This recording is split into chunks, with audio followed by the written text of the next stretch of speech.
Zaujímali ste sa nad tým, aký je význam rozličných mien? Našťastie, lebo pán Adamko vás zachránil. Vysvetlím vám tieto 4 mená.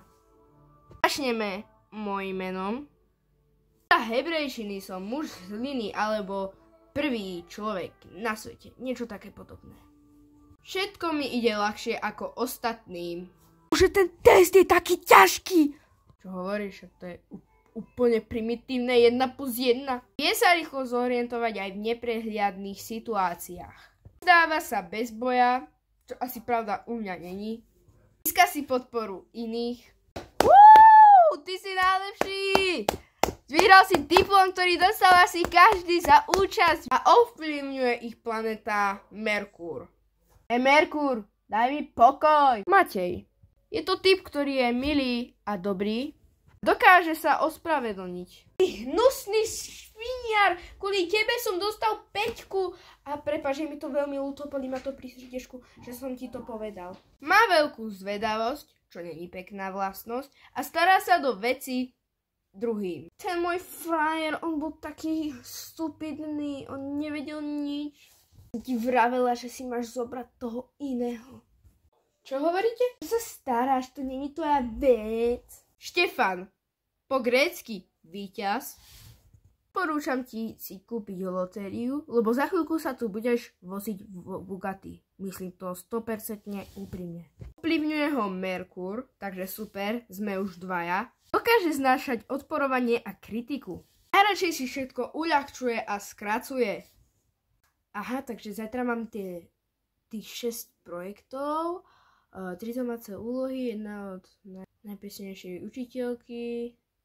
Skús to povedať ústne, úlohu si neurobiť a vymyslieť nejakú výhovorku. Výborný nápad. Dobre, tak asi poviem, že mi zjedol moje projekty pes, toho psa žežral skysnutý jogurt, ja som žežral ten skysnutý jogurt a ten zežral potom mňa. Dáva zmysel. Rozhoduje sa veľmi pomaly. Aha, takže kde to ideme parkovať?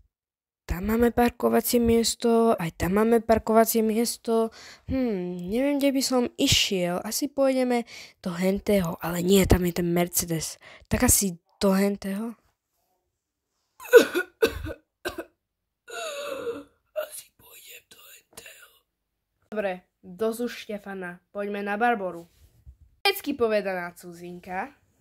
Dobrý deň, takže vy ste chceli ten výlet do toho tábora hrania na husliach, cudzinka? No prosím! Ako sa prispôsobí a manipuluje iných. Hopsi Daisy, budeš dobrá veštica. Iba v tom, že ich zamanipuluješ, aby ti robili úlohy. Povaha vyžaduje boj. Ja len tak srandy do chrbata, tak sa neboj. Au! Čo si to... Čo je s tým Merkúrom, ale ovládá aj Barboru. Takže není veštica Barbora, ale Merkúr. Život s ňou je vraj bez nudy. Ako to dokáže, vôbec neviem. Ale ak chcete mať zabavného priateľa alebo partnerku, Viola, Barbora je na mieste. To je všetko. Ak chceš svoje meno alebo niekoho iného meno byť v tomto videu, napíš dole do komentárov, prosím. Chcem nechať voľbu na vás, alebo budem robiť hlasovačky, ale neviem ako ešte na to. Uvidíme sa v ďalšom videu o menách, ak vlastne nejaké bude. Čaute.